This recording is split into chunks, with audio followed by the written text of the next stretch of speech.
Everything we know, from people and ants to stars and galaxies to quarks and atoms, the entire universe, might just be a simulation running inside a supercomputer inside an even bigger universe.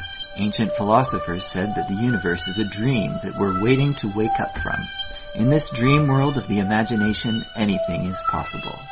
All cultural items, from the dreams of our rodent-like ancestors, to books, to television shows, are merely permutations of the reality we think we live in. Today's age of computers and video games places simulations at the center of our cultural consciousness. A select group of us perform simulations for fun and profit, and we call them games, role-playing and otherwise. We live to run simulations. Join us on the Simulationist Podcast as we explore our culture of simulations. Hello, and welcome to another episode of the Simulationist Podcast. Today is the 25th of September 2012. I am one of your hosts, Josh Trelevin. Which would make me the other host, Ryan Kirkby. And here we are having another discussion. Let me see, who went first last time? I don't remember, but... we could shoot even odds if you want. We need to find it, for next episode maybe, we need to figure out an audio version of rock, paper, scissors. Or we could just roll a dice really loudly. But I'll let you go first this time. Yeah, what do you say? I bring my topic to the table first. Okay, so my first topic. My question isn't actually, are we living in a supercomputer? I still want to do that one in a future show, or maybe you can bring it. But whoever jumps on it first, we can... I think that's the sort of big thing. It's just one of the things you build up to. Sort of thing, you cover various aspects about it, and then you ask the ultimate question. So given these things that we have looked at and observed, what are the odds of being in a simulation thereby?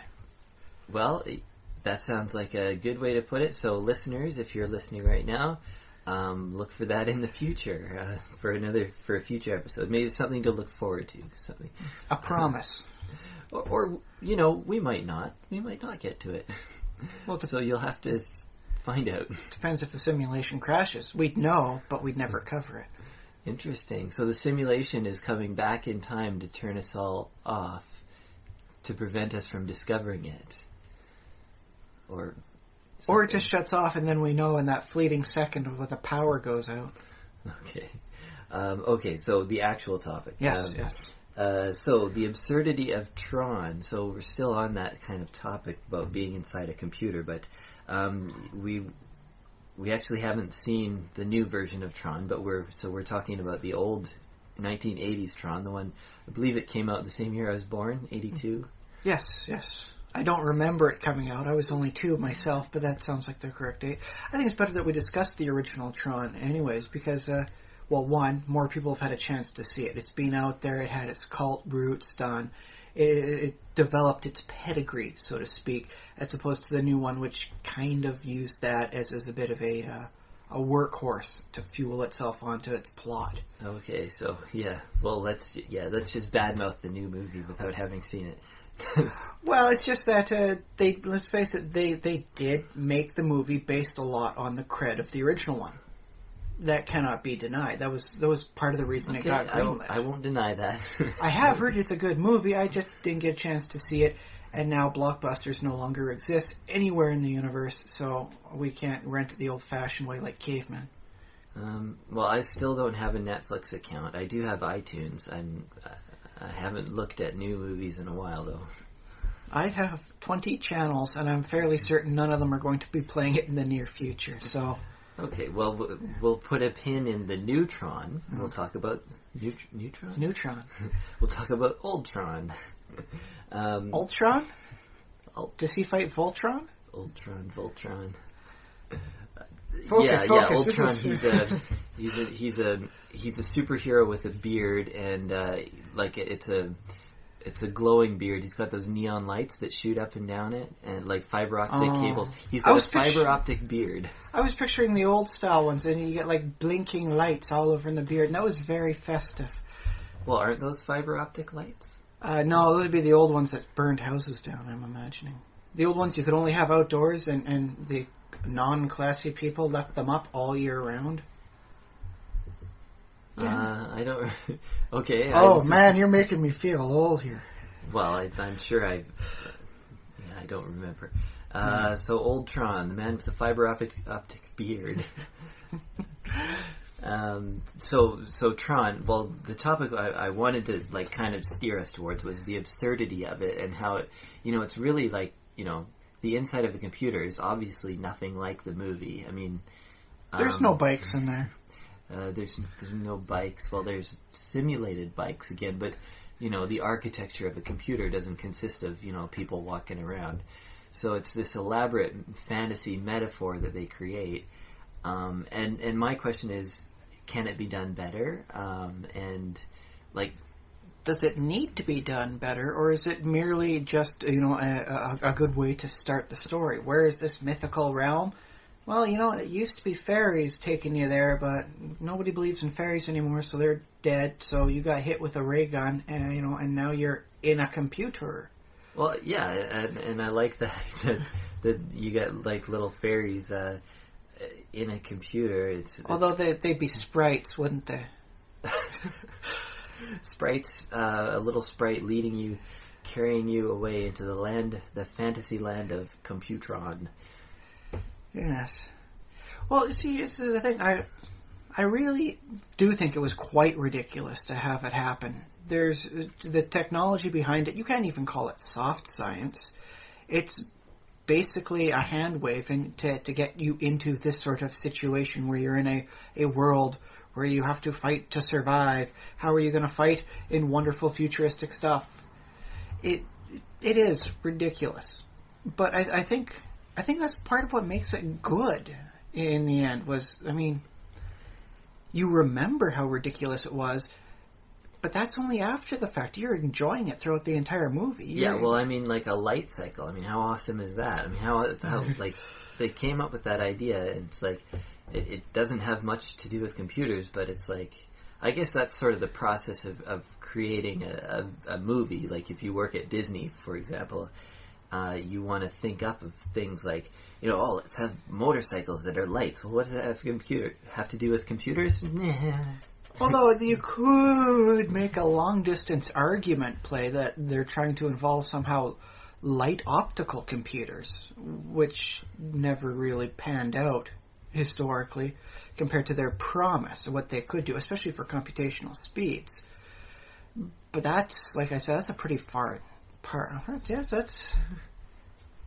it's an outside shot. If you like an argument and you want to go an uphill battle, go for that.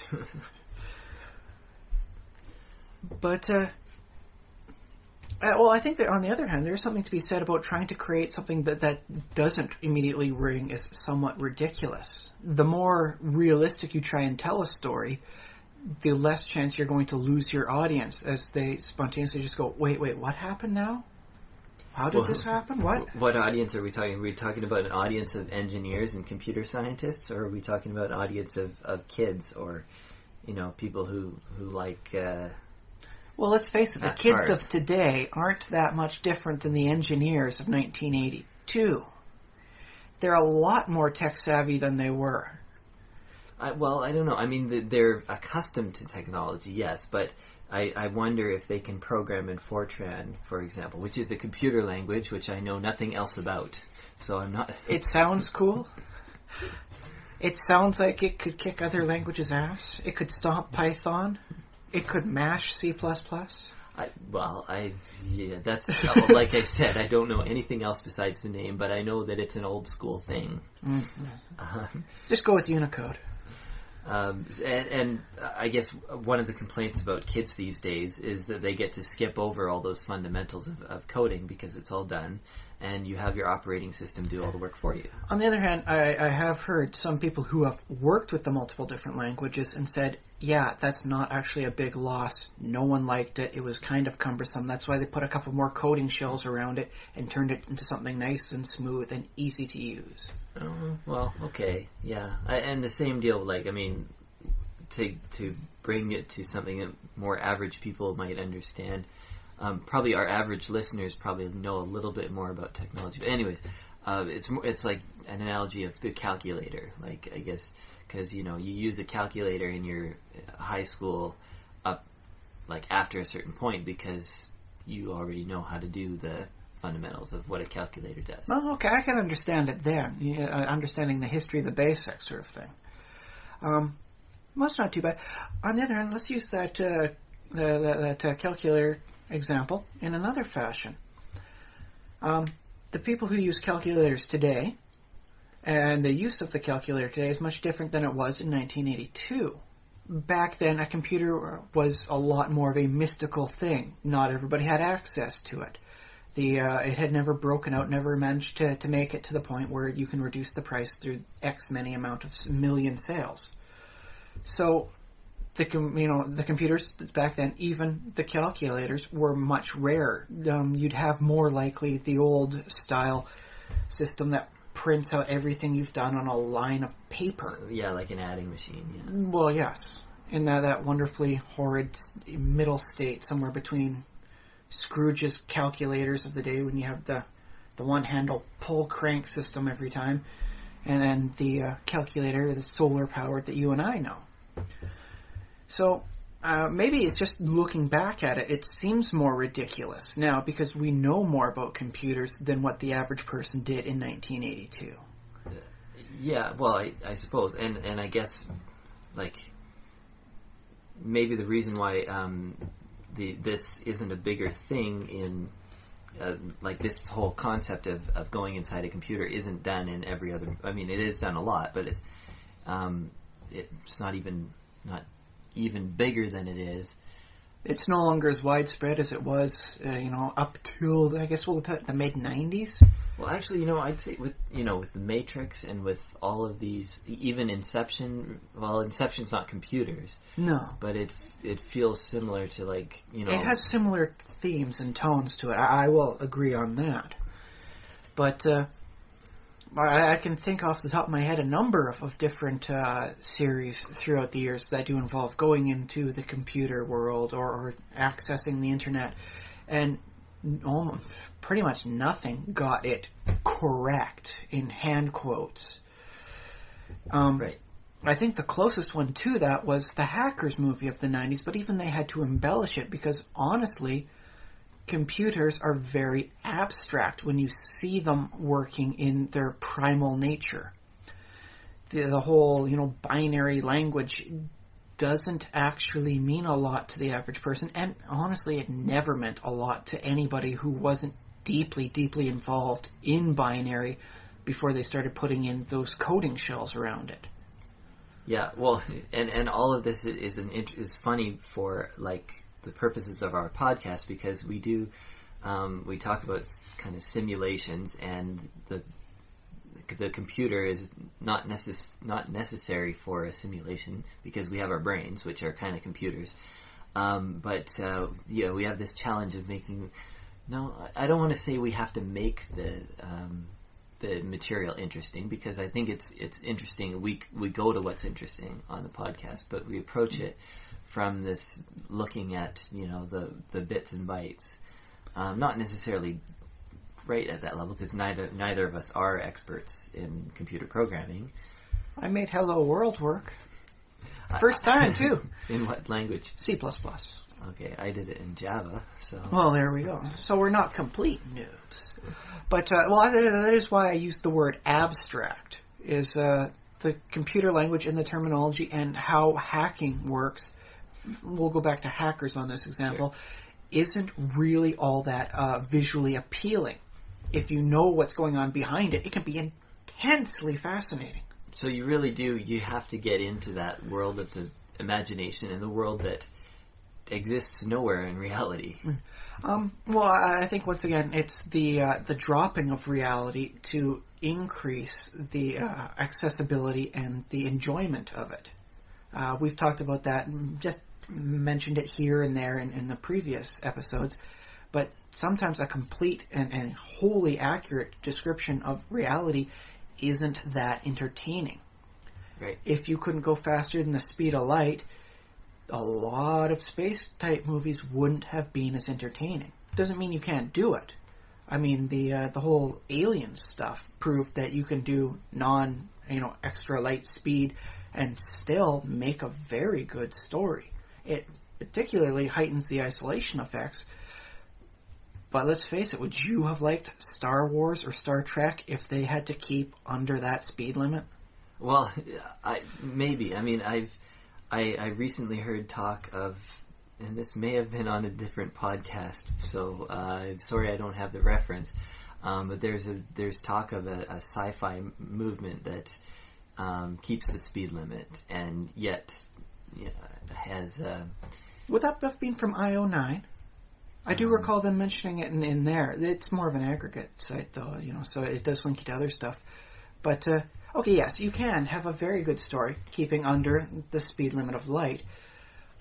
But sometimes if you want to go and see these other worlds and tell your story, especially if you're going to go with the Star Trek example, wherein their stories were just thinly veiled illusions of what was big at the time, different races, missability and stuff like that, particularly with the white, black-face people on different sides.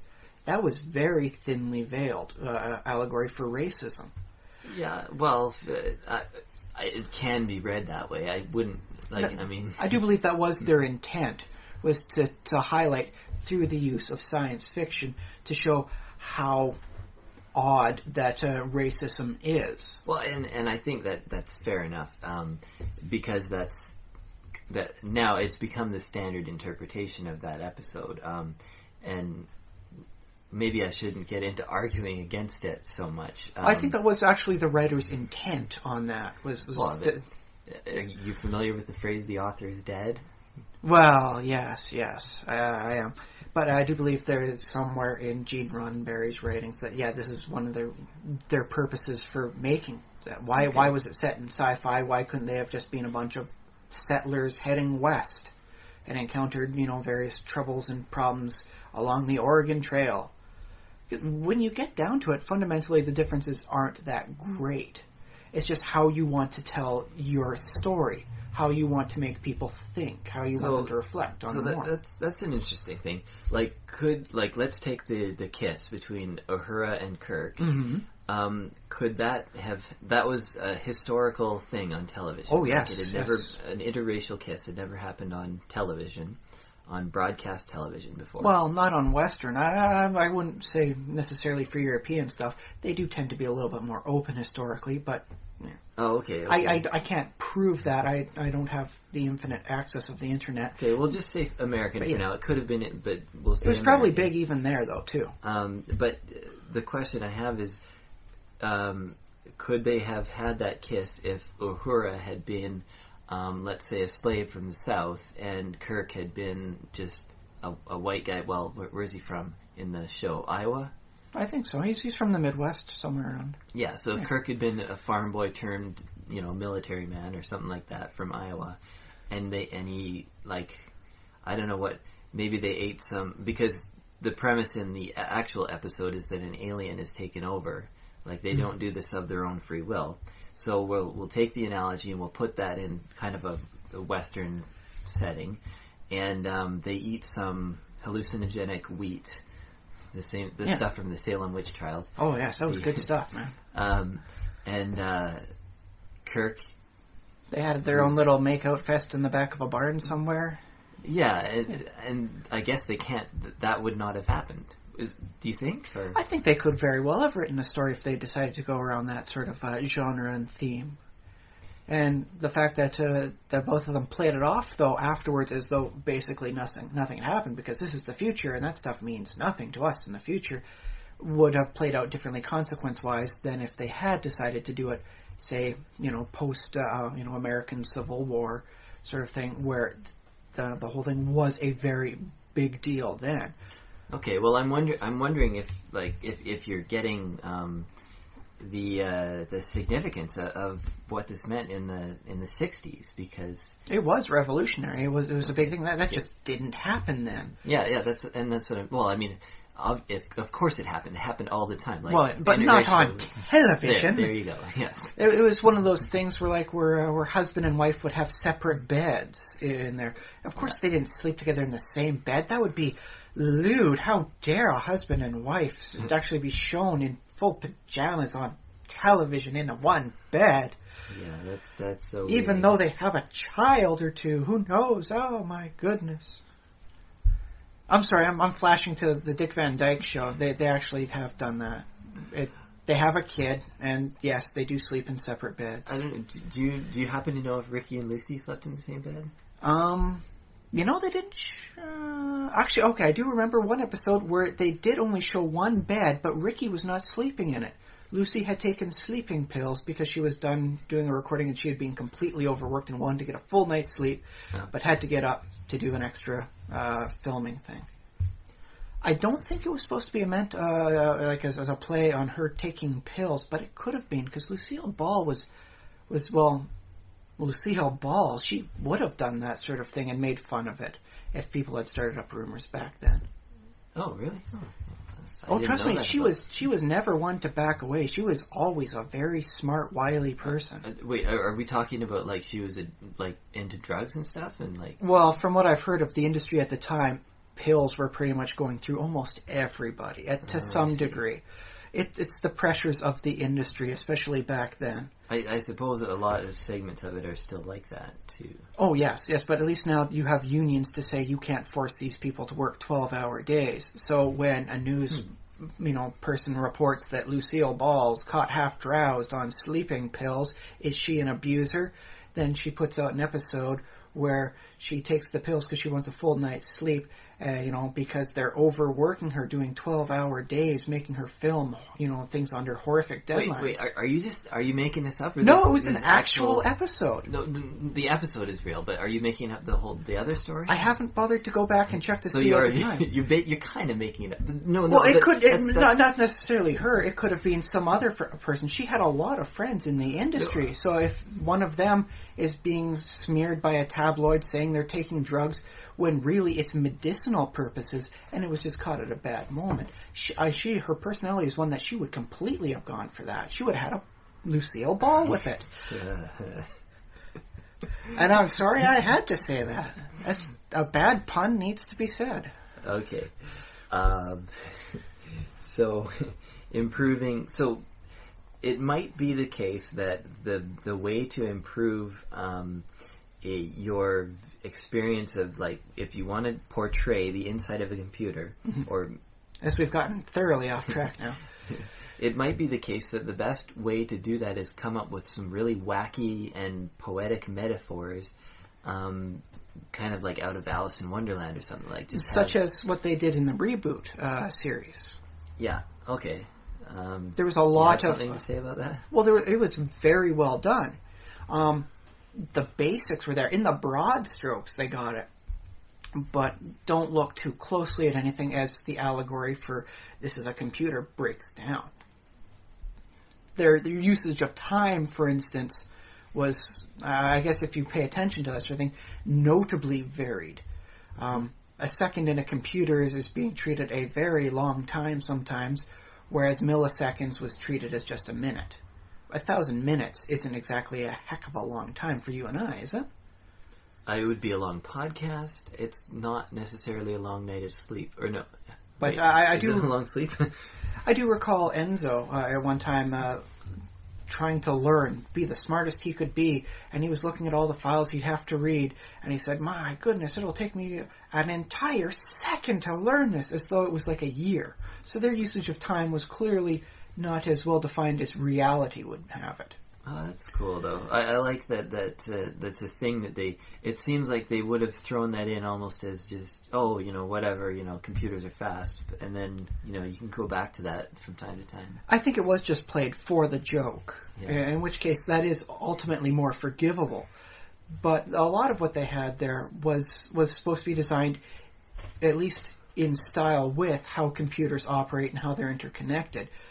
But the closer you look at how it works, the more faults you find, the more things you go, no, that doesn't actually really happen, and no, not compared to this one then and this one now. And if time works at this rate, this is not how well it would have developed. It would have taken years.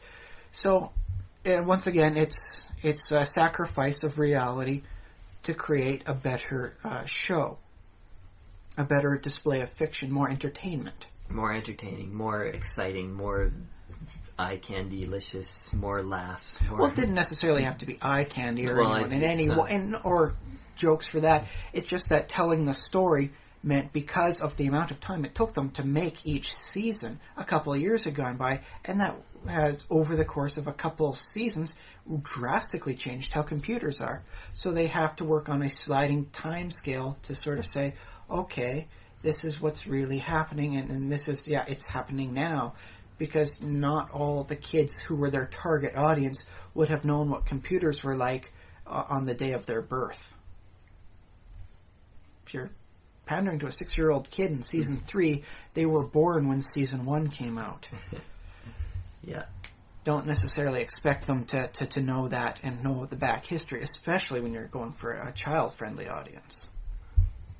Yep.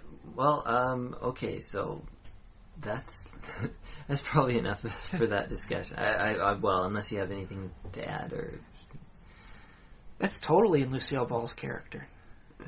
Okay. She would love to stick it to the man. I'll have to take your word for it. Now, do you have a topic that you want to bring? Yes. Okay, well, on the last one, the last episode, the last podcast, we discussed the role of humor within your fiction. Can you have something without humor? What is the benefit of it, to having it and not having it? Well, let's work with its opposite. How about sorrow? What is the role of sorrow within your fiction, within your games? Can you have a game where there's no sorrow in there? Can you have can you imagine a novel where nobody is unhappy at some point? Nobody is sad? No, and that's funny that you seem to have put some thought into it, because sorrow to me seems much more indispensable than humor. Like, you have to, in order to tell any kind of story, this is the first thing you learn in Creative Writing 101, which I've taken a creative writing course or two. The first thing you learn is there has to be a conflict.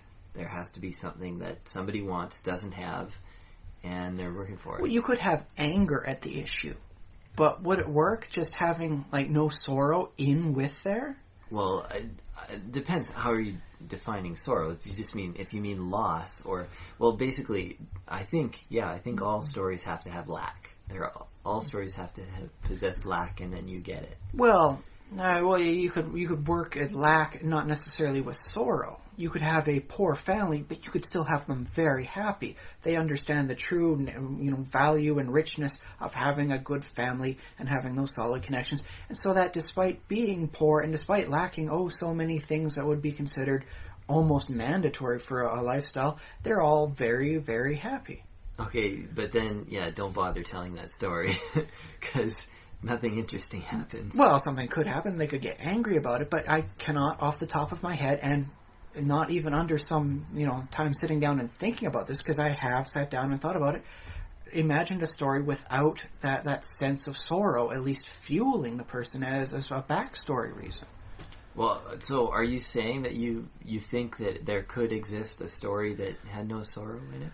I think you could. It would not be easy to write. It almost seems as though it would be the same sort of challenge as trying to write a story without the letter E in it. You can do it, but you really have to work around making it. Well, it's not going to flow as natural as other stories will. I want to say, too, if you write a story about human beings and you don't talk about sorrow, you're obviously leaving something out about their story. Which is fine. I mean, not a story doesn't have to cover every single detail, but pretty much every human being that's ever... Well, I will definitively say sorrow is something that every human being experiences. And, okay, here's the closest I can get to a story or anything like that, a work of fiction without sorrow in it. And it's pretty much the Looney Tunes cartoons. They don't feel sad. Well, okay, some of them do, but a large part of it is just humor and anger. Well, I suppose there's frustration. You don't, It's not morose in any way. There's no apathetic, sorrowful, oh, woe is me sort of feelings. No, Elmer Fudd gets shot in the face, and he does not mourn it for a second. He rubs his face off, and he goes chasing after that wascally wabbit. I'm pretty sure "woe is me" has been used in Looney Tunes, but it's sarcastically. And it is something you can actually do without within that. So without sorrow, you effectively turn yourself into a cartoon. You're just that far removed from reality, you become almost farcical. Well, I guess so. I mean, I would say that even cartoons need. I mean, even I'm sure that if you looked in, well, I guess it just depends on how we're defining sorrow, because I think of it as just loss or lack or not having the thing that you want. I prefer to use it as just a synonym for morose. It's like it's the desire to sit down and bemoan your fate. Okay, so yeah, it's kind of contemplative. Yes, it's not an active emotion, it's a passive emotion. It's internalized. You can externalize it through tears, of course, but it is very much the opposite of humor. And, well, anger, for that matter, the three corners, or pillars of human emotion. Now, are we talking about... I think we've been talking about characters feeling sorrow. Now... Well, the characters don't necessarily have to be sad for the audience to feel sad. Well, no. Actually, I think that works very interesting as a highlight. You can have almost any circumstance and situation generate someone being sad about it. But that doesn't mean the characters have to feel sad. In fact, if they react in an atypical manner, that is a huge hook. That starts making you think, why? Why in the face of all this tragedy happening to the protagonist, does he not feel sad about it? Why does he not sit down and mourn in the standard style? Why does he get out there? Why is he partying? Is he covering it up? Is there some different philosophy? I want to know more about this person. That's good. Like Happy Jim, always happy all the time, no matter what happens to him. His house burns down. He loses his childhood possessions. He loses his pet dog. And then, oh no, he's happy still. It starts making you think, what sort of man is this? What sort of man is behind the smile? Or something, what does it say about a character who's experienced tremendous loss and should experience sorrow, but instead feels only a burning rage for retribution? Yeah, well, that's more understandable than just feeling happy about having loss. But in the end, though, it seems that sorrow and sadness is much more fundamental for a story than humor is. Because you can tell a completely serious story. Not a single joke was cracked in that entire thing. Yeah. But to tell one without, the loss, the sorrow, the soul crushing-ness of it, you really lose out. You lose a lot of depth. Well, yeah. So, so we're saying... the negative emotion is much more integral to the story and the plot than it is for the humor, the positive emotion then. Oh, that's interesting because, yeah, I think the ancient Greeks had a theory that tragedy was supposed to cleanse your soul in that way. That's why bad things happened in tragedies, and because the audience was supposed to receive, this is, again, some University 100 level stuff is coming back to me, but the audience was supposed to receive, like they called it, catharsis. That's literally where the phrase comes from, catharsis, where it's like a relief because they see this bad thing happening to somebody. I don't know. They doesn't experience the emotion through the surrogate. And I don't know if it's because they're in reality they can go home after the play and they're okay or something like that. That is the best kind of sorrow. It's the one you can just walk away from and ignore later on because, show's over. Yeah. That's why some people do like being afraid. It's like, oh my goodness, this horrible thing. Oh, no, a ghost jumped out from the side. Okay, ride's done, let's go. Nobody likes being really afraid. Nobody actually likes the dreaded fear of some creepy person stalking them and monitoring their lives. That's horrific. That's frightening, truly and utterly frightening. Well, but when you're watching it as a movie, oh my goodness, that makes me want to eat more popcorn. I guess so. I think that's what they tried to do with some of the Gothic genres, and what eventually became like Dracula and stuff, is they really tried to gross out. I remember, did I tell this story before? When I read Bram Stoker's Dracula, I had to go lie down for a while because I felt like I was going to pass out, and I get that reaction. That heady and primal, eh? Yeah. I'll move that up on my list of reading things. Maybe if you're going to read it, maybe I shouldn't sell it so well. It's a very good. What is it? It's a novel. It's written as a series of letters, as many novels were at the time. Later to be perfected by the style of H.P. Lovecraft, I believe. Because really, when you think about, this was a story written, as a bunch of letters, you really can't do better than that guy. Yeah, and Lovecraft too is very reaching as, like with the horror writers, they're reaching as far as they can to try and provoke that reaction. Which is not easy as just a written word, because, honestly, there's a number of people out there, listeners, everybody, who you can get a really good fright from just by hiding around the corner and then having them be afraid when they suddenly find you there. Yeah. Like I spook my wife all the time just by coming around the corner with not making a sound. She jumps. That would be much harder to do with the written word. Yeah. Although I suppose if you make it fold it up into a paper airplane into that, you might be able to get a jump out of a person, but it's not the same thing. But I just find it interesting as we look through the basic emotions and states of humanity and find out which seems to be more fundamental for a story. Yeah, well, and I mean that's part of that whole the theory of why it's the origin of pareidolia, which is seeing things that aren't really there, like seeing patterns in randomness. And there's the great story, is it Stephen Jay Gould tells the story of the tiger or the non-tiger. Basically, okay, there's a plainsman somewhere in Africa in the savannah, when we're just becoming human, and he hears a rustle in the grass. And if it's the wind, no big deal, it's fine. If it's a tiger, then he's going to get eaten. So his evolutionarily, the advantageous reaction is to assume it's a tiger, get out of there, and if it was the wind, well, whatever. And if it was a tiger, well, now he's escaped. So that's where we get this kind of fundamental fight or flight response. Fight or flight, and we react more strongly to the, I guess, the negative things put forward in stories. Well, it does certainly explain a decent amount of humanity when you really think about it. We're wired for the negative thoughts.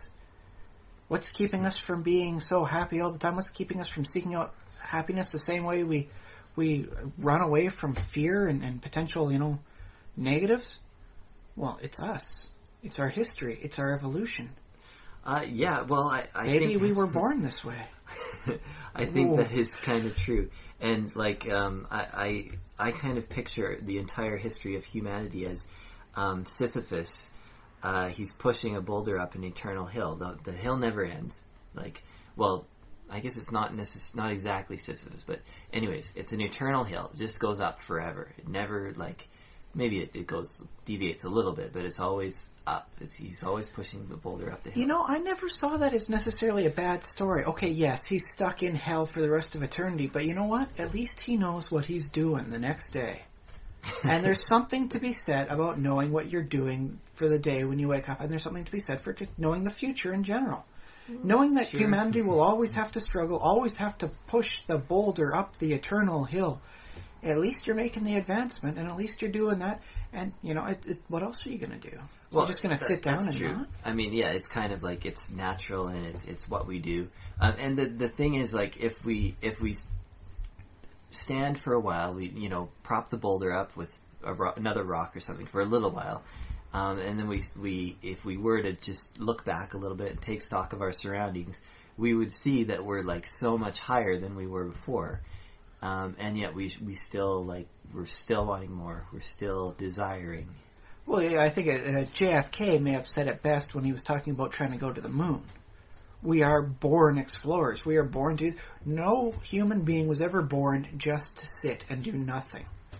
Your body shuts down and you fall asleep when that happens. Yeah. So it's wired in us to do something. So that's why I never saw Sisyphus as that bad of a thing. Some people are getting horribly tormented. He gets a physical activity, and technically he is outdoors, which is more than most people can say for their jobs. Yeah, well, and I mean, you can... It's funny, you can look at that as, like, kind of through depressing glasses or, optimistic glasses. See, but I'm trying to tell this story without sorrow. Oh, right, you're... Okay. Yeah, so you could have the entire thing. Is Sisyphus sad about his eternal fate? Well, okay, maybe he is. I mean, everyone kind of hopes for a better one, but he doesn't have it that bad, especially compared to a lot of the historical people they put in hell. Well, but, okay, so you want to tell a story without sorrow, or so you say. What if we told a story about,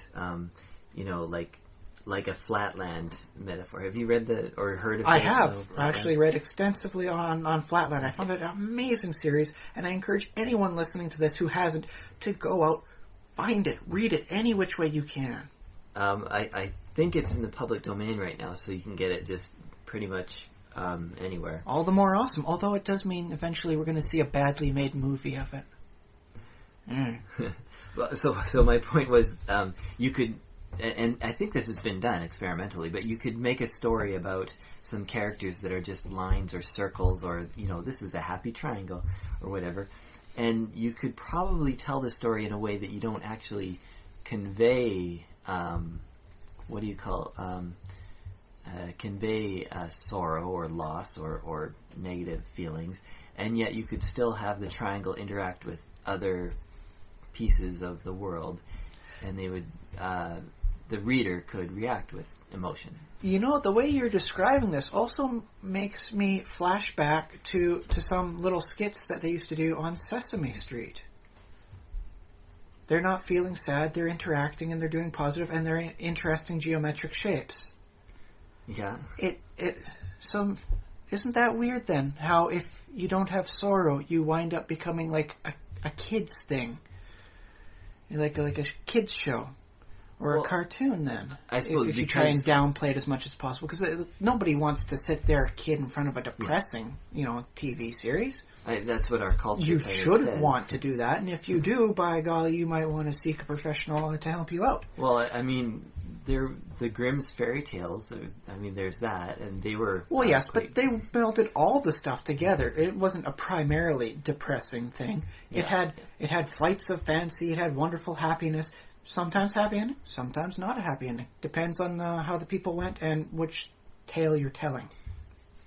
Yeah, and there's often maiming and killing and cannibalism and such things.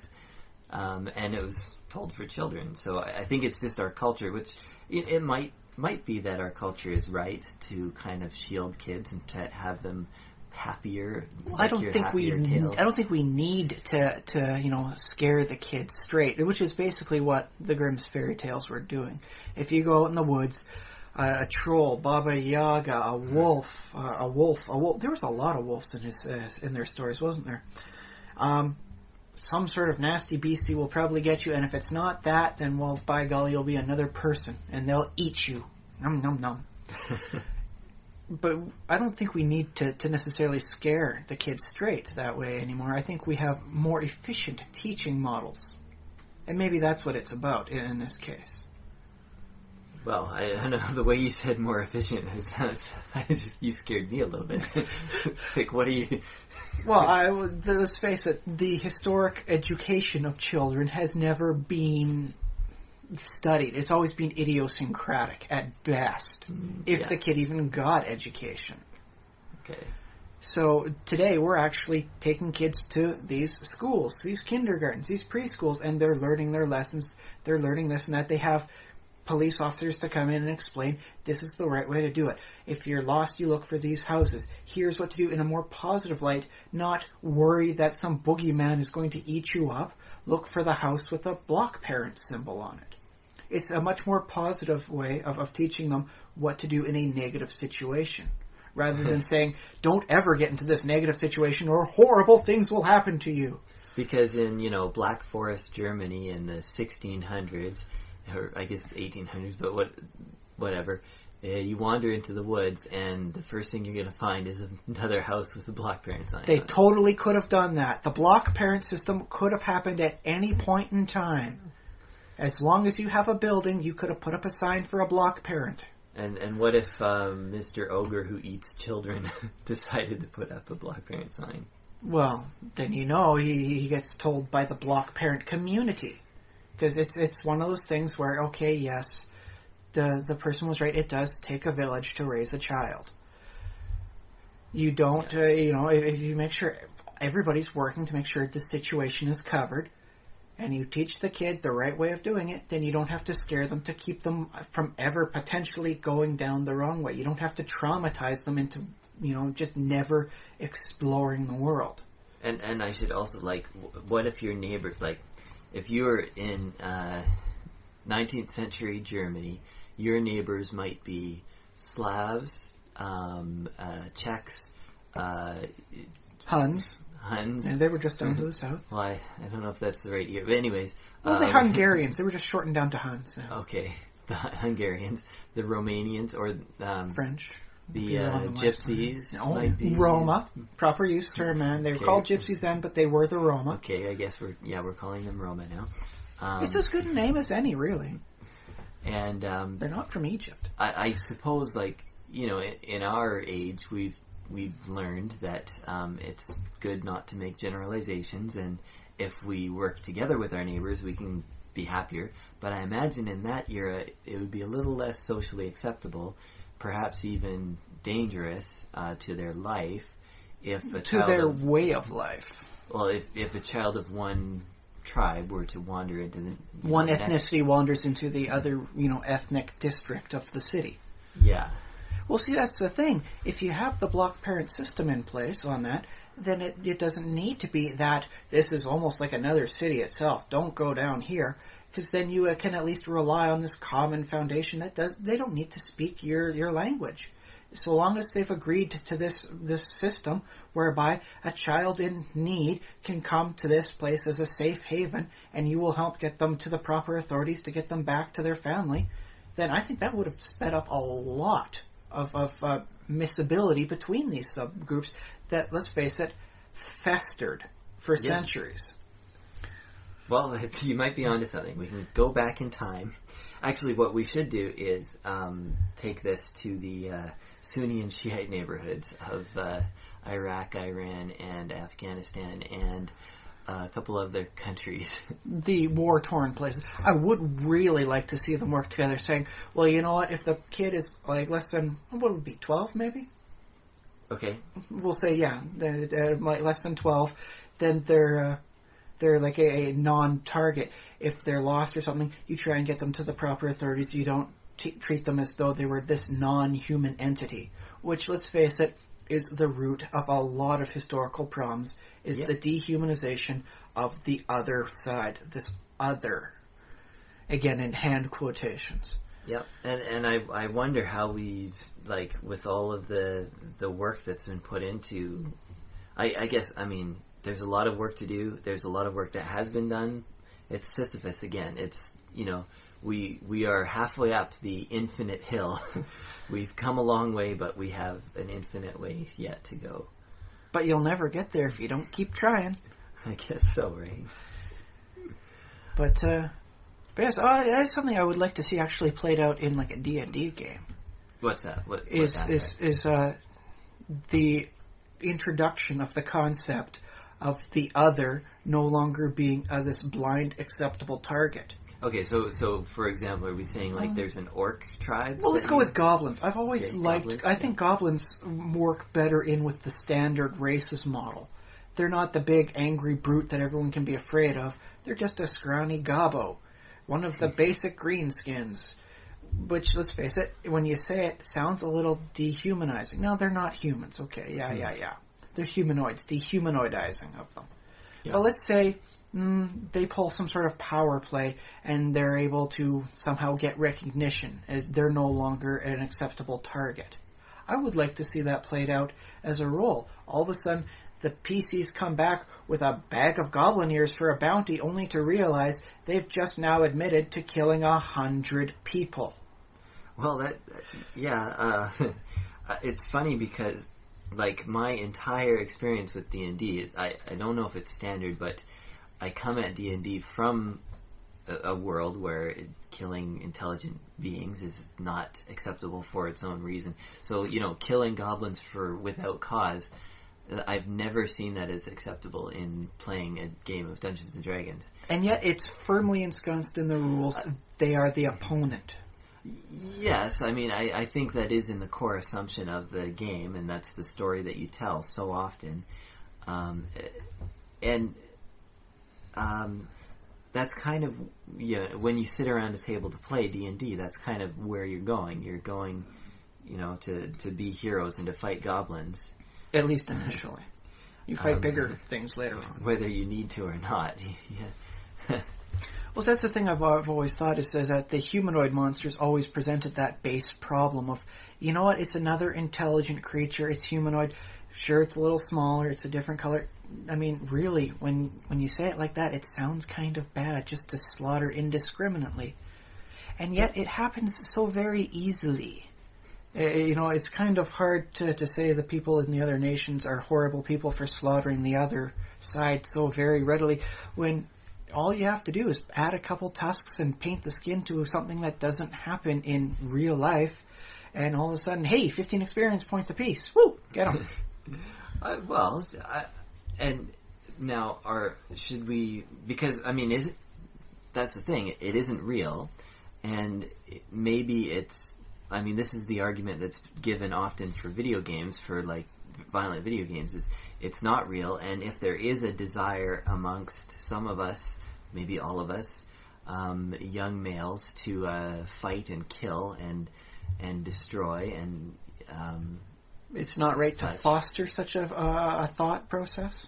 Well, then it would be what it is, what video games become is an outlet, becomes a way for you a simulation, to simulate that experience of killing and maiming and such, and find out, what do I think of this?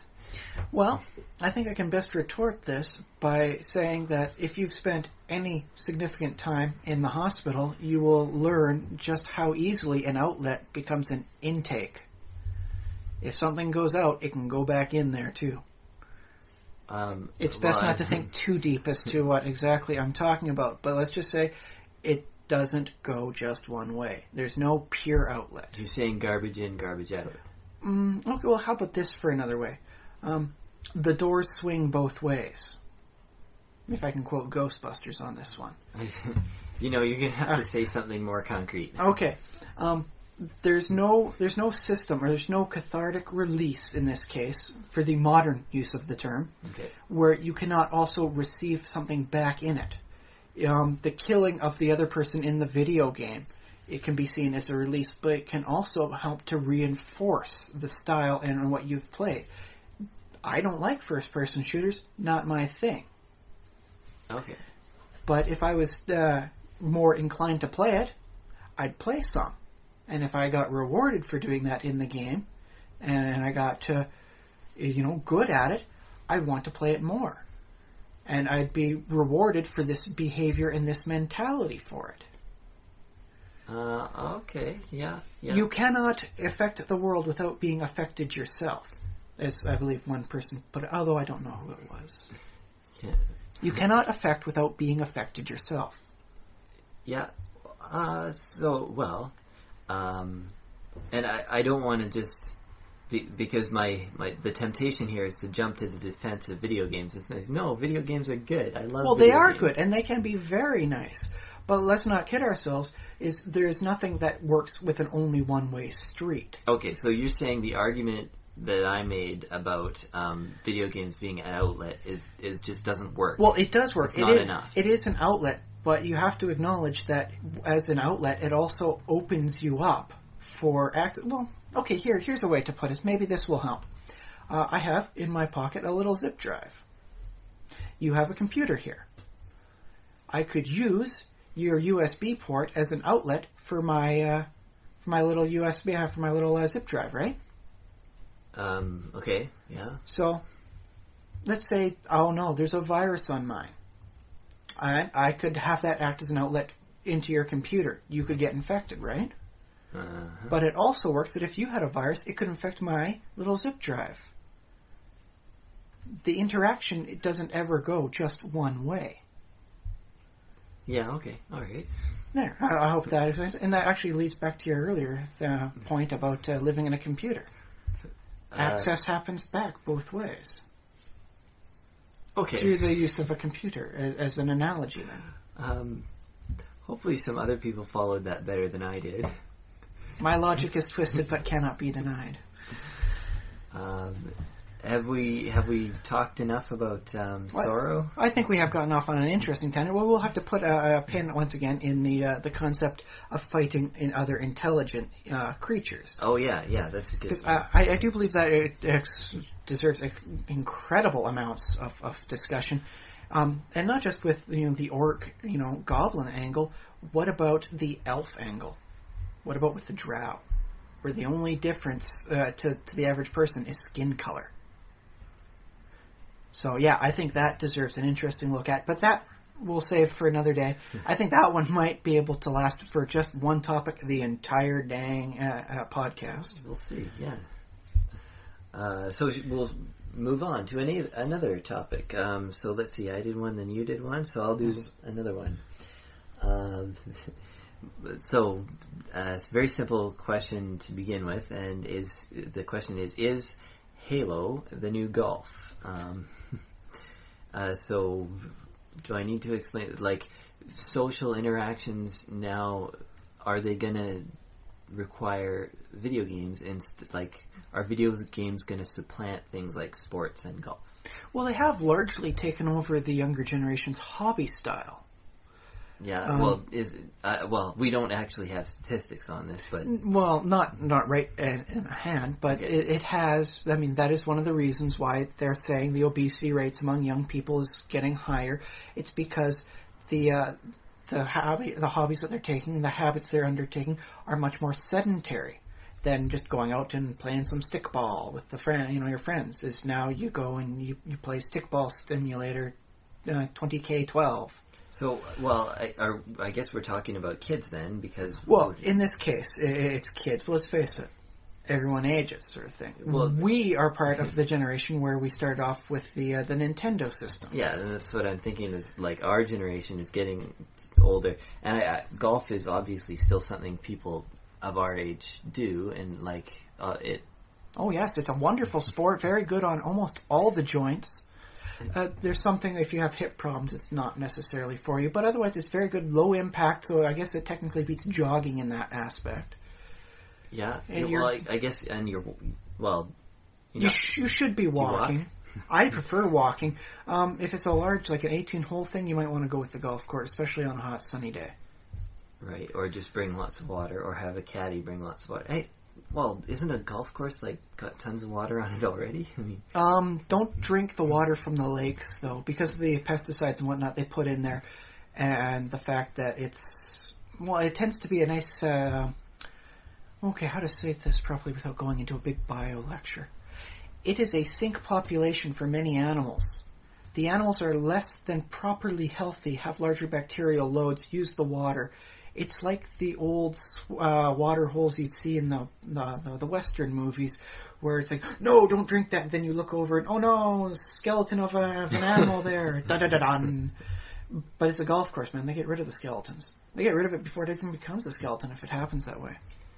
It's a non-natural body of water that doesn't refresh as standard stuff does. Don't drink it. We do not endorse that. Don't drink golf course water. Okay. Bring your own. Well, I mean, if the golf course is anywhere near good and knows what a good sale is, they will have a person riding around, checking up on everybody every so often, offering a wide array of beverages, alcoholic, non-alcoholic, and some nice, snack stuff too. Oh, that's good. And I gotta, like, one thing I admire of video game makers is the fact that there have been so many attempts at golf games. I have noticed that. Like, I remember back on the old Frankenstein machine, had to boot that thing up with DOS 2.1.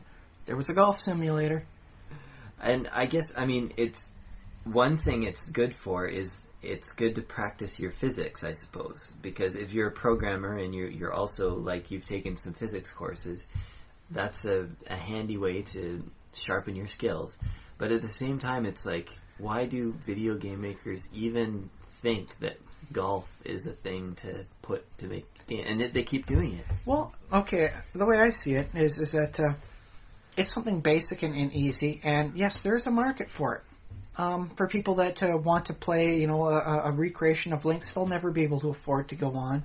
The stuff that Tiger Woods plays on, you and I are probably never going to be able to afford going on those greens. Well, I plan to win the lottery. Well, so do I. That means you're my competition. Now, anyone who knows their math will know that's actually a long shot. What, for us both winning? Either of us winning. Heck, we can include my wife in on that. She buys the ticket too. Now we've tripled the odds of any one of us potentially winning. That's still pretty small odds. Okay, so we're not going to win the lottery. All right.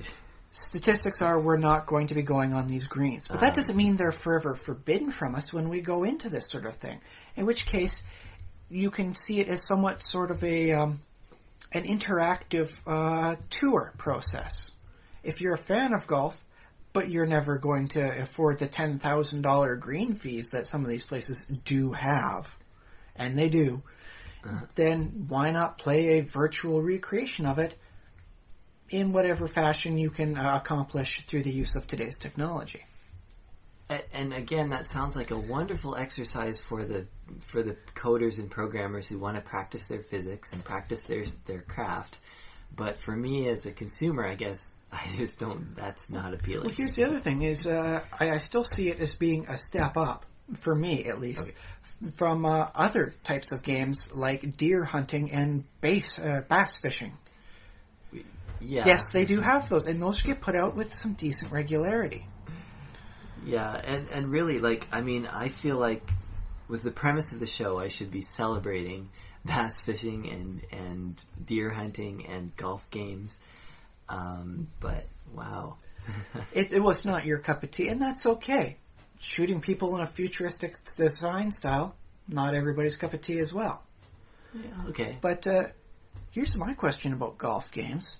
Why has nobody tried to do a future golf thing? I mean, can't you have it like floating, islands here and there? You gotta shoot it directly, or you take a 2-point void hazard. Wow, that would be awesome, and it probably has been tried, but I'm not aware. Apparently, it wasn't very successful because I'd never heard about this weird future golf simulation. Yeah, well, like little pop-up hazards, like or moving hazards. Like a moving sand trap goes around. Well, yeah, that sounds. Really I mean, good. the closest you get to that is the mini putt sort of stuff, where you got to shoot between the blades of the mechanical windmill. Yeah. But okay, so the golf game is odd in that it doesn't what appeals to the natural version doesn't necessarily appeal what would appeal in the game. You don't actually get the fresh air. You don't get the sunshine out there. That doesn't mean you can't enjoy it. And that's really what it's about. It's for people who enjoy that sort of activity doing it in a cyber version. Okay. And then, yeah, well... Now, here's another aspect of golf I want you to consider. Golf isn't just a game. It's a way of making connections. Yeah, that's what I was saying about networking. Okay. Yes, it's a way to network, to make these connections. Now, in my previous job, the boss played WoW. I play WoW. We had fun times chatting about our different experiences. The latest raid boss, horrible wipes, bad tanks, everything. It was a great time. We never played together on the same server, but by having that common base of a video game rather than like playing any of the many wonderful golf courses in the greater Victoria region, we were able to get that. I think I was a little closer to him, and a little bit more on the inside circle than the average worker was there. Yeah, well, and that's what I like about this, the idea that video games are becoming, because I like video games. I guess if I liked golf, I would be fine with golf being the thing. But I like that video games are kind of becoming a social tool. I mean, I guess they always have been. Well, let's face it, for a while they were kind of considered an antisocial tool. But that was from the outsider perspective. You and I both probably have a decent amount of times where we can remember talking with our friends about this game, trying to get, how do you defeat the boss there? What's the way out of this level? Or just, lending Nintendo Power magazines back and forth, learning the secrets of the games. Yeah. And then, okay, so there was this one other thing that someone brought up. This is going back a few years, but someone brought up that in certain corporate settings and whatnot, if you don't play golf, you're restricting your career, basically. Like, that's kind of like there are, it might be the Fortune 500 companies or whatever. I don't know too much about it, but yeah, you have to play golf. So I'm wondering if, and in some ways I thought, well, that's kind of unfortunate, because I'd prefer a world where you can pick the game or the pastime that you like. It doesn't have to be golf, and still get ahead and still achieve things. Well, honestly, I'd prefer pure meritocracy myself. But that goes back to what I was saying. Because I was had that connection with the boss, I was getting a little extra this, little extra that. I was seen as being more knowledgeable, at least in his eyes, and that got me to go for added stuff and trusted with tasks other people would not have gotten. Well, that's pretty cool. And it never got me a promotion. It was the nature of the job. Besides, I like being at the core of things. I like being the guy doing the work there. The abstraction of being away from the action, I don't like that. Well, okay, fair enough. Yeah. I was fine where I was. So the point I wanted to make was that I hope that it doesn't turn into something, and I don't think it is, because I think that video games are very diverse. One game will be the dominant, you have to play sort of thing? It might be WoW, right now anyways. Well, if there was anything, WoW would have been it.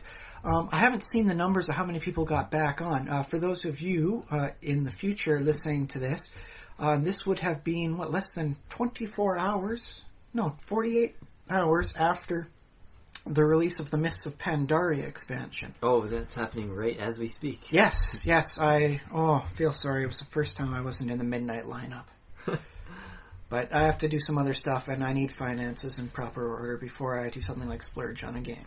So I got to be a responsible adult here, as much as it pains me to do so. But I'm telling you, it's good for your career. And that's what I keep saying. However, I need to get the career first, then get the job, and then advance in the career through the job. By the way, if there's anybody listening out here who needs to hire a couple of great podcasters, we can forward you our resumes. We'll make ourselves available. But I think WoW, if anything, was the one, at least especially back in its ultimate prime, where if it goes back and becomes even bigger, because I've been hearing good things about Pandaria. Okay, yeah. Good end bosses. You get to defeat the guy that was really angering everybody. Hellscream. I've heard one bad thing about Pandaria. Pandas. Come on. I think it's just fun. It's not a game to be taken seriously. You cannot have WoW without the humor. You cannot abstract that out of it. Lord knows they try sometimes. Their big bad bosses are big bad bosses. But you really can't have the game without having humor.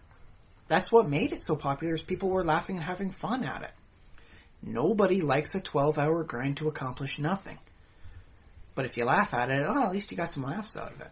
Really? But do you think that you do the 12-hour grind just so you can watch the cutscene at the end, or not necessarily a cutscene, but just you get a funny joke? I mean, or is it the interplay between? It tends to be part of the interplay. I find there's humor that comes from circumstance and humor that comes from the objective jokes, like finding there's He-Man in here, hee. He's a hidden little Easter egg that really isn't hidden at all. He even has a battle cat with him. And then you've got the humor that comes from Leroy Jenkins. So I think the first one, the natural humor that is within the system, helps give rise to the humor circumstances. it makes you a little more easy to laugh at it. You've already had that first giggle, and once you start getting the laughs in, it's easier to get more laughs in. Talk to a comedian about that. If you can get the audience laughing once, you can get them on a steamroller, and they'll just laugh their way through, even if the jokes aren't funny after that. Okay, well, I'll have to remember that. Get them laughing once. So use your good material right up front. A nice, strong front. Well, that's why if you ever watch TV and you come in halfway through a comedy program, everyone's laughing hilariously at the guy. And you're like, well, he okay, I guess he or she's okay. It's not bad. You watch that from the start, you're laughing with them. Oh, okay, I like that theory. I don't know if I 100% agree, but I like where you're going with that. So he laughs. Oh, he leads to ha, leads to guffaw. Okay. How's that? That's good. Okay, so is Halo the new golf, or is WoW the new golf? Let's be careful about that. Let's not require people to play, but let's. I think it's working more along the line of genres than it is a specific game. Guild Wars 2 is out in recent, and people are raving about that, and there seems to be a lot of stuff going on there. So I think not necessarily that you need to be playing a game, but playing the same genre of game definitely helps out. Like at work, I had some guys that were playing games I'd never heard of at the time. Terraria, that's gotten big. He was on the ground floor. It was. I didn't play. I don't necessarily play the side scroller type thing, but it was nice to hear. And we had that sort of nice connection there. He'd say what was going on. He played Skyrim. Oh boy, did he play Skyrim when it first came out. I effectively know Skyrim through him. Just his retelling of the stories of what was going on with him. And I really dug that. Well, I like that we're having that kind of cultural exchange happens, that people play a game and then they tell their friends about it. I think that's the best way to let out information about a game, honestly. Not the most efficient, but I think that's definitely what leads to your cult movies, your cult books. Not cultist stuff, but, the underground with a nice, strong following. Because, let's face it, nothing helps sell, a product like good word of mouth. Well, that's cool. Well, I mean, not that I think it should be all about selling product, but I just like that things get popular and that a lot of people like playing them and that we play them together, that we have a thing to congregate around. We don't even need to play them together so long as we like the style of it. Yeah. Technically I got halfway through Morrowind before my old roommate's Xbox went belly up, and oh God, did I lose hours on that. But it was nice, because, he was got a character doing one thing, I have a character doing another. He'd come home from work one day late, because he would work, until closing, and he wouldn't get home till 11 something. Well, okay, that's what he said he was doing. What he was really doing, who he was really doing, I don't need to know. But he'd come home, and I'd say, hey, I figured out what the heck is going on with the alchemy system. We can do all sorts of stuff. Here's how it is. And yeah, he liked that. There was that added connectivity through that. Which I think goes back into my ultimate explanation for why talking about simulations of reality is so important. Is because when we share the same basic simulation of reality, it becomes more powerful. Everybody having experienced a very special episode of Blossom is just as powerful as you having something happen to yourself. Yep. Yes, nice counter there. Sorry, I'm getting distracted. I hear cheering.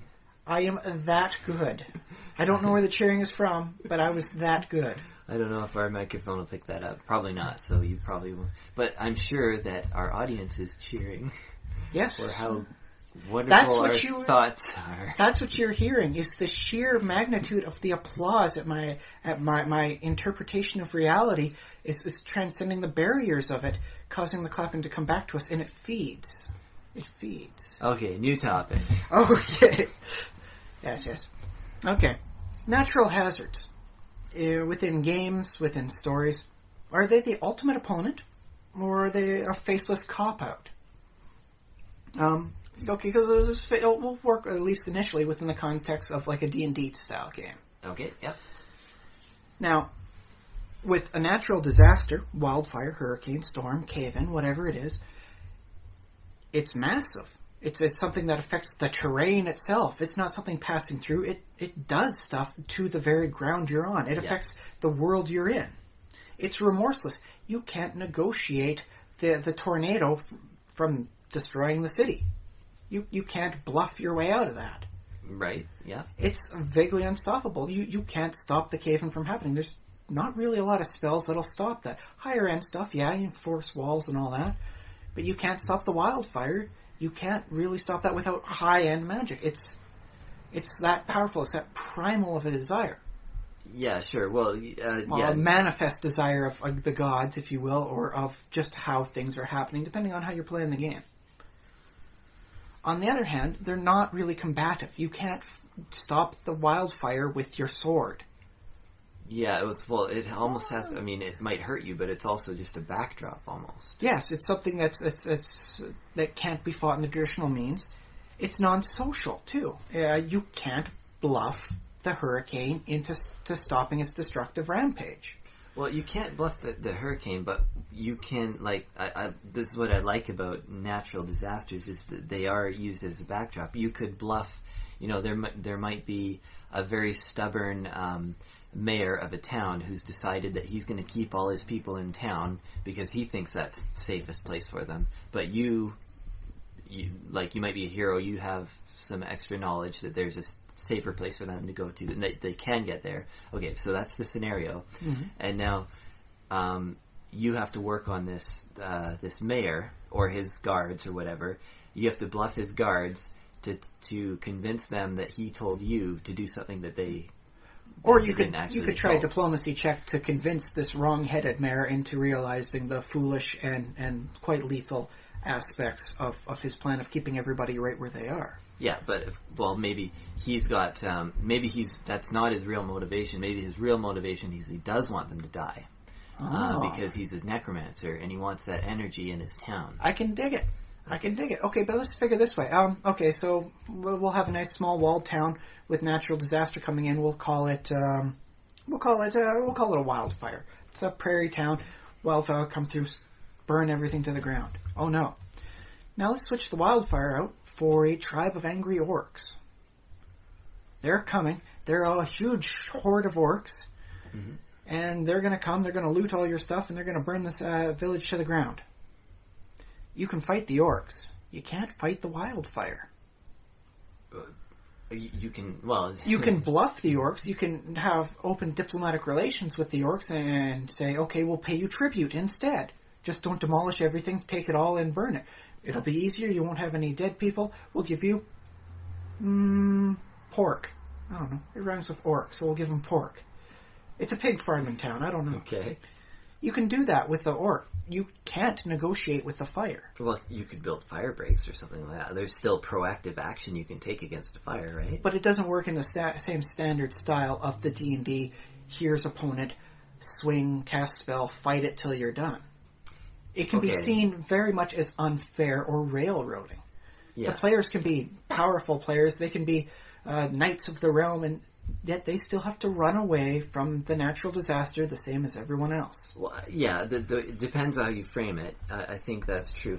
If you were to incorporate some rules about building fire breaks and give them just enough time to... The same way the horde of orcs, build a palisade around the town? What I'm saying is if you are the DM and you're mm-hmm. creating a scenario that the players are supposed to survive, I mean, they might not, but they kind of, I don't know, you have the 52% chance that they will get through it. Okay. You can tailor an orc army or a fire or any challenge to challenge the players in whatever abilities they have. So if it's a fire, it'll have to target some different abilities of the players. Well, here's the thing, though, is in 3.5 for D&D, they're listed with static encounter levels. I believe a cave-in is like encounter level 5, 7? Oh, okay. Sure. And wildfires are something like 3 to 5 or so. Yeah. After that, if you're like a second-level person, it could be a 5th, level encounter fire. You're pretty well hooped. You can't bluff your way out the same way you could, make a deal with the giant band of orcs coming in. That's fair enough. So what? What I'm thinking is that it does show a very different face of the game, But people can say it's pretty much unfair. It doesn't work with the standard stuff. If you have a social character, you can never bluff the fire into saying, oh, you might as well not try to burn your way this way because we've got fire breaks and, haha, you just won't be able to pass. There's no bluff check for that. Right. You're completely powerless against it. The same way a fighter with a sword, you can be a 12th level fighter. That's pretty powerful. That's enough for legend lore. You're officially legendary now, according to the details of that spell. But you cannot kill that hurricane with your sword, no matter how many times you swing at it. Yeah, okay. Well, you might be able to make an argument for some sort of weird artifact kind of sword sort of thing, but no, you're not going to stop it. So, on the basic nature of the game, the natural disasters can be seen as being unfair or railroading. Yeah, okay. The same way you could have, I guess, like an invulnerable monster. Like, it can only be hurt by this one weapon. You don't have this one weapon, it takes 0 damage. Ha ha ha. A lot, you can say a lot for the golems of 3.0.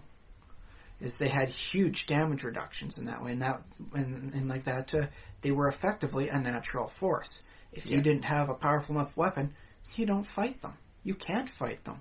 It has damage reduction 40. You can't deal 41 points damage. You just don't get into the fight with them. Oh well, too bad.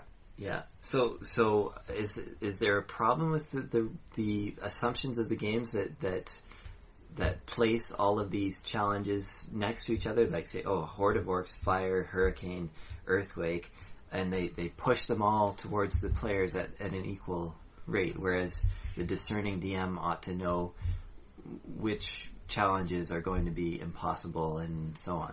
Well, first off, I've always been more of a fan of the gods control the weather sort of thing. You don't roll for it every day and have that 1% chance of the hurricane coming by. Statistically, you'll have a couple of hurricanes a year in every location. Okay. Which means either angry gods, just everywhere at everything, which, might not be that far off from your campaign style, but it does change the nature of the natural disasters and what they mean.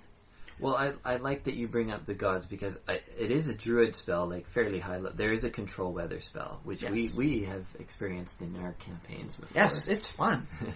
It takes a lot of casting time. It's not exactly a combat thing. Right, but I mean, if you assume a world in which this spell exists and there are people who can use it, there might be someone who uses it every day. There might be someone who just and that's a nice hook in charge of the weather. That's a nice hook for a plot, and that's where I think the natural disasters work best. The fire had to come from somewhere. Something caused the cave-in. Something caused the earthquake. What's going on? It shouldn't be seen as an obstacle, but more as a hook. Well, I like that, and that's different from the real world because you're assigning agency to a natural force. But that's kind of fun to me. That's interesting because you can do something with it. In my ideal campaign setting, the gods control, or powerful mortals control this sort of thing. And yes, the world is flat, maybe on the back of a giant animal.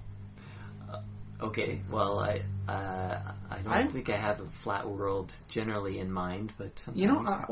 let's say for D&D, I've been a little tired of we're all on a giant ball floating through space. It kind of breaks the style and the theme of the medieval world, or pseudo-medieval world that you're in.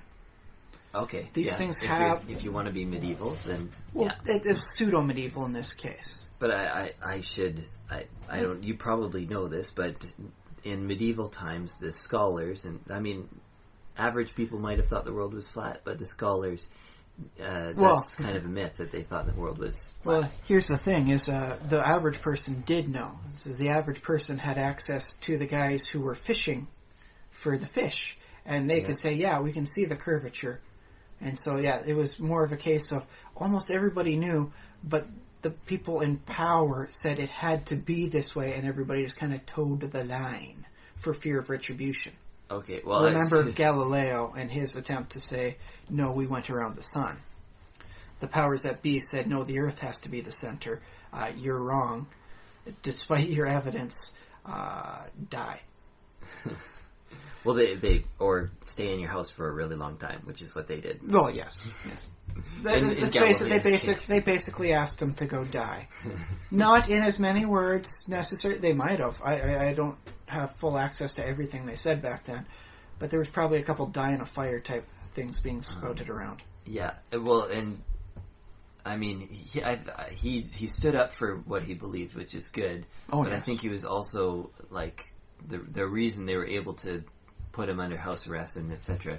was because he was being defiant, basically, of the church. Heretical is the term I believe they were using back then. I don't think they put him in there necessarily just for the idea that the world is that the earth goes around the sun.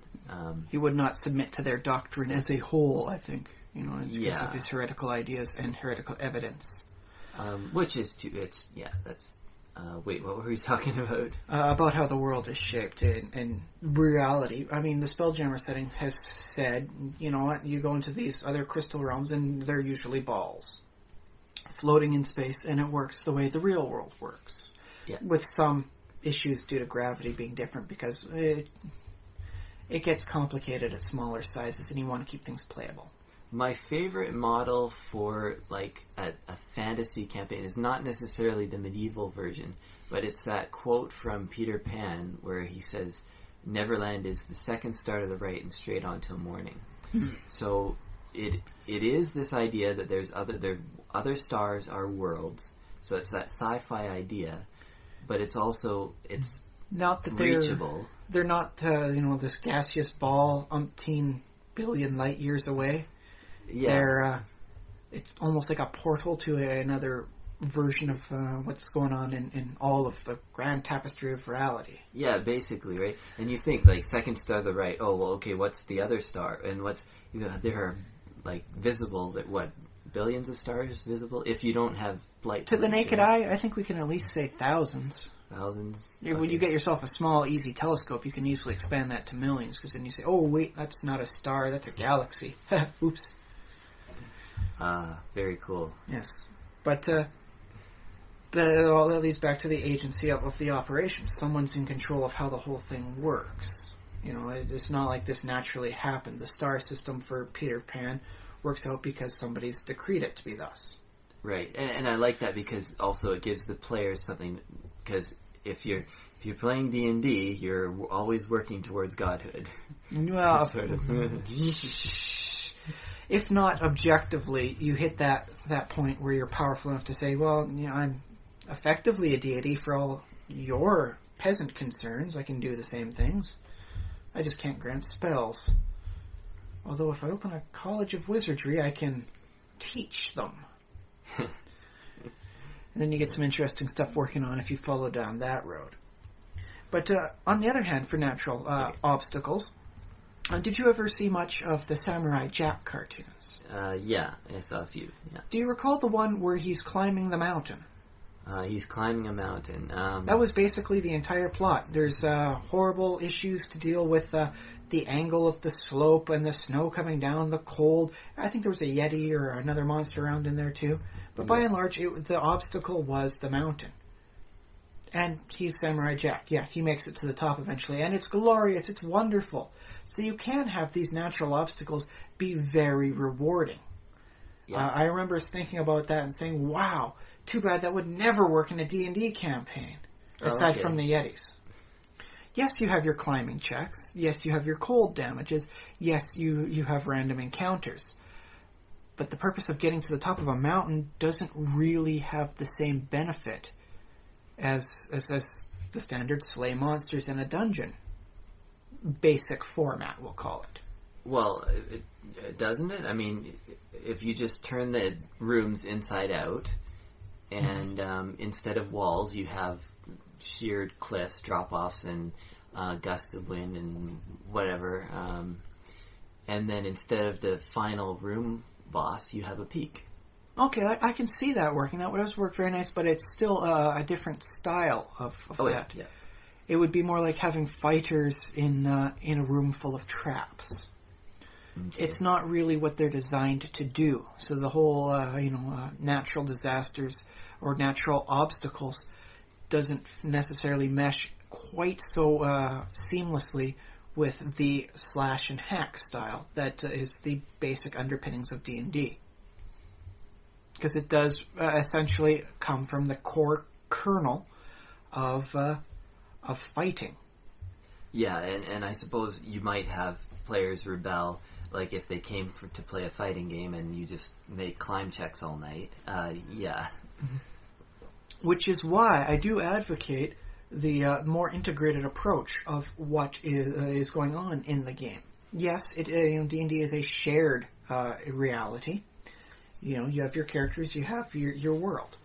But that doesn't necessarily mean it's going to be a harmonious one.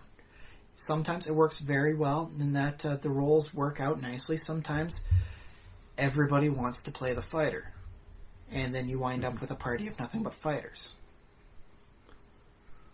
And everyone's just trying to outdo each other into the one essential style. It doesn't have the variety. It doesn't have the cooperative teamwork necessarily. I remember one campaign I was in where there was actually a lot of character creation detail in and amongst each other, as opposed to everybody has an idea, writes up their stuff, and okay, we'll see what we got. In the end, we wound up all being related. I played a half-elf. I had a half-sister who was full elf, another half-sibling that was full human. There was the fourth party member, the fighter, was a half-orc. And 3 out of the 4 of us were related through one lusty bard, and, my character was related to the elf by way of the other thing. So we were actually like a family, and that was a very interesting concept, because we worked together at the character creation stage.